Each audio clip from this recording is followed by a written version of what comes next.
Escândalo no jogo Real Madrid-Atlético Madrid. Tal selvageria na Liga dos Campeões ainda não vimos. Kylian Mbappé tornou-se o favorito para a Bola de Ouro e Jürgen Klopp será o novo treinador da Juventus que planeja comprar Red Bull. Falaremos sobre isso e muito mais hoje. Amigos, esta é uma dose de futebol, então carreguem seus likes reais para que possamos trabalhar sem folgas. Bem, eu desejo a vocês um bom apetite e uma boa visualização. Quando os sheiks compraram, todos brincavam sobre a compra de Ronaldo, Messi, Neymar, Ben, e alguns esperavam seriamente tais truques dos proprietários. A realidade, claro, acabou sendo mais chata e pragmática. Após o convite de Ed Howe e as transferências de jovens ambiciosos como Bruno Guimarães, Alexander Isak e outros, os sheiks tornaram-se uma força real.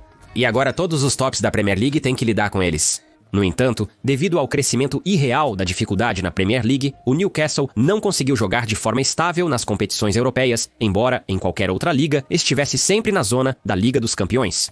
Mas em breve, os Jordis pretendem competir na Europa e conquistar troféus. Segundo a publicação, o Newcastle United está lançando o projeto 2030 com duração de 5 anos. O clube, segundo o plano, deve se tornar uma das principais forças no futebol inglês e europeu. Por isso, neste verão, Jordi pretende não apenas manter todos os líderes da equipe, mas também assinar com vários jogadores fortes como base. Ed Howe permanecerá no cargo. Especialistas enxergam nele uma visão de longo prazo. Agora mesmo, todos os pensamentos de Soroka estão na final da Liga dos Campeões contra o Liverpool. No clube, acreditam que a conquista do primeiro troféu será um grande passo no caminho para ganhar troféus constantemente. Diretamente como uma nova era na história do Manchester City começou com o título da Copa da Inglaterra, em A. O vizinho vermelho, Newcastle United, pegou a ideia de construir um novo estádio, assim como no caso do Manchester United.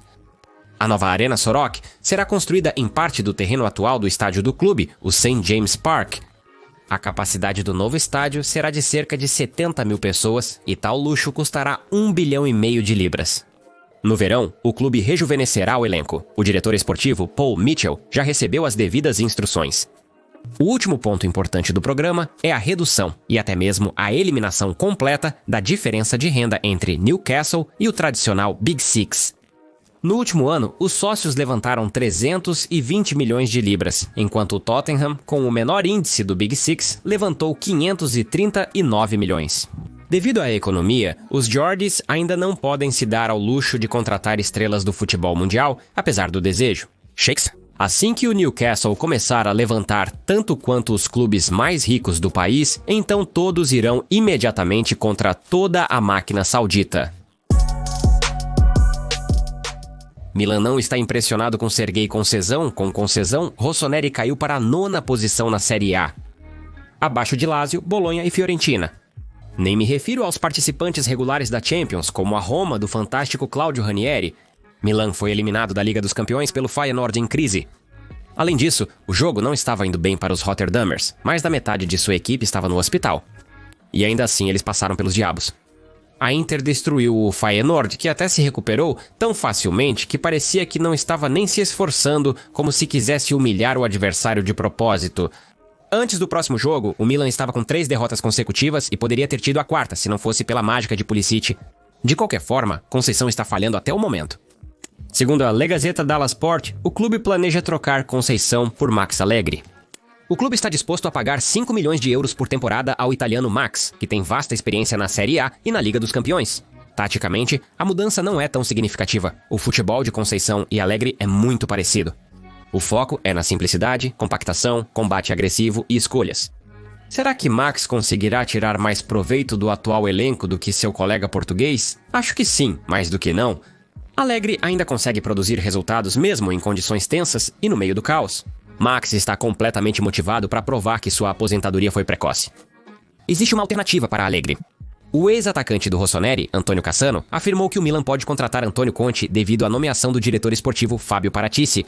Conte é a escolha principal, Allegri é a alternativa. Esses nomes serão considerados se contratarem Paratici. Se o convidarem, ele trará Conte, porque eles têm um ótimo relacionamento. Vamos ver se Antônio sai de Nápoles, senão Allegri virá, dado como Nápoles tratou Conte. Na janela de transferências de inverno, deixando sem reforço, apesar da luta pelo Scudetto, Antônio provavelmente tentará se afastar mais de Aurélio De Laurentiis. Depois do jogo com o Paris Saint-Germain, Virgil van Dijk foi visto conversando amigavelmente com o presidente do Paris, Nasser Al-Khelaifi, e o conselheiro do clube, Luis Campos. Suspeita-se que Van Dijk falava sobre uma possível ida para o Paris Saint-Germain.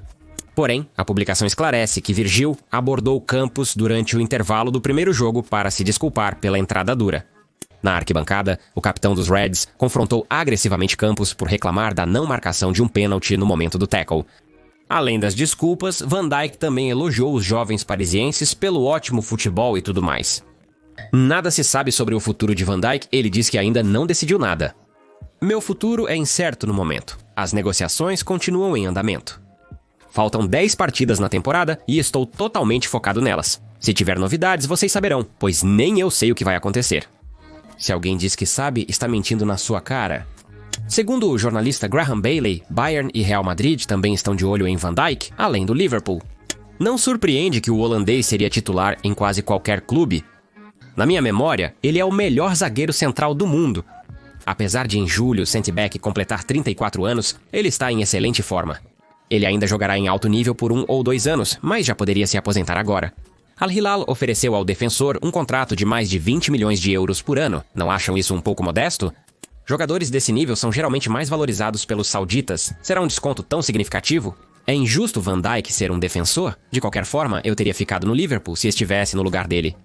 Mas em 1 ou 2 anos, se quiser, já pode ir para o Oriente.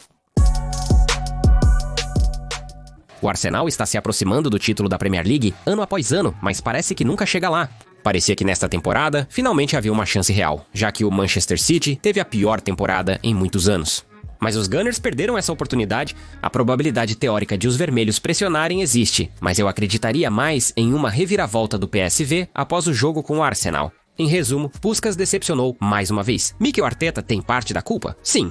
Mas a falta de jogadores foi mais sentida nas condições de lesões e na temporada surpreendente do Liverpool Slot, de quem ninguém esperava tanto sucesso. Então dificilmente vale a pena culpar o treinador Puskás. No entanto, Fabrizio Romano deu a todos um insight. Arteta é considerado fundamental no projeto do Arsenal e não há planos para sua demissão. Já pensávamos que Romano fez amizade. Que outras notícias você contará? Provavelmente também não vão demitir Slot. Vamos focar nos insights mais relevantes e substanciais do post da AES. O diretor esportivo Andrea Berta, que o Arsenal deve nomear em breve, já está trabalhando em algumas negociações. Berta planeja trazer para Londres Bruno Guimaraes, do Newcastle United, e Martin Zubimendi, do Real Sociedad. Os soroquis concordam em liberar Bruno por 60 milhões de libras caso não se classifiquem para a Liga dos Campeões. Eles não terão escolha, senão o brasileiro pressionará fortemente a administração. Zubimendi recusou o Liverpool no passado, mas agora parece estar pronto para se transferir para a Premier League. Assisti ao triste jogo do Sociedad nesta temporada. 0 julgamento, 100% de compreensão.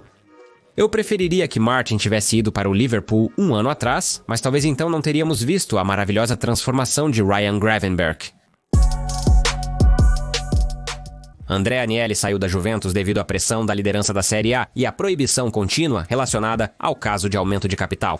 Agora essa equipe é comandada por John Elkann, através da empresa familiar Exor, e Agnelli supostamente se afastou dos negócios. Ele vive principalmente em Amsterdã e vai para a Itália apenas alguns dias por mês. O empresário está envolvido com sua empresa e a Superliga Unify. Em Turim, Agnelli volta à primeira fila devido à Juventus. Ela não perde nenhum jogo de Bianconeri e sofre muito com os problemas do time.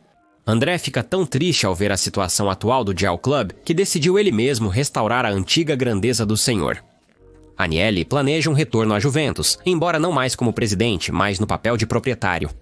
Ele tem uma relação calorosa com John Elkann, o que pode facilitar um acordo. De acordo com a publicação, La Stampa Agnelli quer se livrar do atual proprietário Exor e comprar o clube junto com um investidor externo. Agnelli tem opções, como o gigante da criptomoeda que adquiriu recentemente cerca de 8% das ações da Ventas, justamente na véspera da queda do clube da Liga dos Campeões. Também se fala que ele quer comprar uma equipe na Série A há algum tempo. E junto com Ângelo surge uma bela oportunidade para um dos maiores clubes da história do futebol italiano. Quanto a Bonani, seu contrato expira em novembro deste ano, mas se André voltar ao clube exclusivamente como proprietário e não desempenhar as funções de presidente, não haverá necessidade de se preocupar com a desqualificação. Ele pode gerir a Juventus mesmo agora? O desejo de Andrea Agnelli de ser dono da Juventus pode ajudar a realizar o sonho antigo de ter um time na Itália. Como a publicação destaca, isso pode ser um negócio extremamente útil. E não estamos falando apenas de futebol. A aquisição da Juventus pela empresa pode impulsionar seus planos de expansão no mercado italiano. Como a fonte observa, Agnelli já está em negociações há vários meses. Se André chegar a um acordo com a empresa, a Exor e John Elkann, proprietários da Juventus, grandes mudanças são esperadas no clube. Agnelli já tem um candidato para o cargo de treinador principal em tal cenário. Necto Jürgen Klopp, um funcionário do sistema Red Bull Steering, Klopp prometeu não treinar mais na Associação de Profissionais de Liderança. Mas ele não disse nada sobre a Itália, ele já descansou bastante. Na seleção alemã, estão muito satisfeitos com Julian Nagelsmann. Por que não liderar a Juve? Eu consideraria. Os turinenses precisarão atualizar o elenco e estão se dedicando a isso no momento. A chegada pode ajudar financeiramente, a Juve está lidando com dívidas e pode agir mais ativamente no mercado. Na minha visão, Jürgen é um dos melhores técnicos do mundo para a reconstrução. Ele é resiliente, não se desespera sem resultados e trabalha muito bem com a juventude. O acesso ao sistema permitirá a Biancaner se abastecer apenas com jovens talentosos e produtivos, treinados no Gegenpressing. Esses jovens se encaixarão rapidamente na equipe de Klopp consecutivamente e espera-se grandes feitos do evento. Bem, estamos esperando para ver como Red Bull e Angeli vão comprar a Juventus e o próximo compromisso de Klopp. Ótimo jogo contra o Rangers, man. Incluindo pessoalmente a Nuno Mendes e a eliminação do Liverpool da Liga dos Campeões, fez ajustes na luta pela bola de ouro. Em um ano sem grandes torneios nacionais, vencer se tornou quase obrigatório para ser premiado como o melhor jogador de futebol. Infelizmente, Salah passou voando, e agora a felicidade está nas mãos do assustado Kuboc. Há exceções a qualquer regra. Por exemplo, no 23º ano, Cristiano Ronaldo ficou sem troféus de equipe, mas marcou 69 gols em um ano e levou a bola de ouro. E Lionel Messi ganhou o troféu em 2012, embora o Barça tenha ganho apenas a Copa América. No entanto, as apostas para a bola de ouro mudaram seriamente este ano. Após a eliminação do Liverpool, Mbappé tornou-se o favorito com cotação de 3, Salah caiu para segundo. Ele já recebe 3,75. Rafinha foi o terceiro. É possível apostar na sua vitória na bola de ouro com odds de 4. A lenda Thierry Henry considera Rafinha o favorito na corrida pela bola de ouro. Ele lidera, na opinião de Henry, com 11 gols marcados na Liga dos Campeões. Rafinha, além da defesa e da pressão, como um atacante completo, precisa saber pressionar, defender, ajudar os laterais e fazer muitas coisas. E Rafinha faz tudo isso. No entanto, Rafinha pode atrapalhar os planos dos habituais candidatos ao prêmio. No ano passado, Vinícius enfrentou situação similar, quando Bellingham e Carvajal se tornaram obstáculos na sua busca pelo troféu, e uma parte dos votos de Rafinha será tirada pelos improváveis Jamal e Pedri. O Atlético pressionou o Real desde o início e Conor Gallagher marcou aos 19 segundos. Por algum motivo, eles pressionaram intensamente, deixando Gallagher sozinho em seu próprio meio-campo. Raul Asensio gesticulava desesperadamente e apontava para Conor, que não conseguia se afastar de Julian Álvares. No final, o erro de Meringov foi decisivo. Conor ajudou a desenvolver o ataque e finalizou após o passe.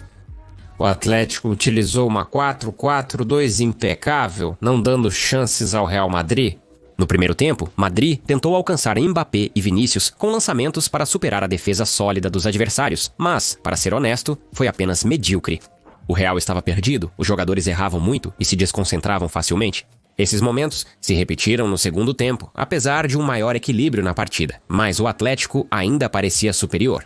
Vamos ser honestos, o Real teve sorte de não perder, embora o Atlético também. Kylian Mbappé ganhou um pênalti. Vinícius Júnior se aproximou para bater e mandou a bola para algum lugar no espaço. Astrônomos confirmam que ele pousou na Lua, bem ao lado da bola de Sérgio Ramos, lançada em 2012. Na semifinal da Champions contra o Bayern, Vinícius Júnior fez sua pior partida na competição nos últimos anos. Mbappé interceptava bolas, pressionava e lutava, enquanto Vinícius Júnior não fazia nada. Com performances assim em jogos decisivos, ele não cheira a prêmios. Os meio-campistas jogaram quase perfeitamente, limitando o Real Madrid e os empurrando para a ala, onde os atacantes devoraram os defensores. Compactação, disciplina, controle de ritmo, o jogo principal de Semen foi bem preparado. Na disputa de pênaltis, o Real Madrid foi superior. Isso aconteceu porque o Atlético não pôde contar com o gol de Julian Álvares. Foi pelo segundo toque? Provavelmente sim, mas era tão fraco que, mesmo revisando as repetições, não conseguia vê-lo. E na trajetória da bola, isso não ficou claro. Primeiro nevalidaram a bola, depois a cancelaram. Imagine a pressão nos jogadores que estão batendo. As equipes ficaram em desvantagem devido ao erro do juiz. Isso sem considerar o cancelamento uma decisão extremamente duvidosa. Por quê? Porque é ilógico, embora possa ter sido derivado das regras. Independente de quantos discordem, o gol de Álvares foi validado. Ninguém viu uma dupla falta, ainda que existisse. Além disso, cancelar um gol após ter sido validado é um absurdo total. É frustrante quando quebram a regra do goleiro sair da linha no pênalti, mas aqui simplesmente não contam.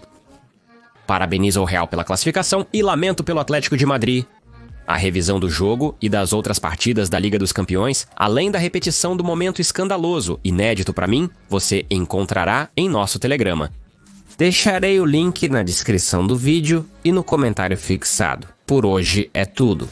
Obrigado por assistir e se inscrever. Sou Kiril Casta, essa foi a sua dose diária de futebol. Paz para a sua casa e sua família, amigos.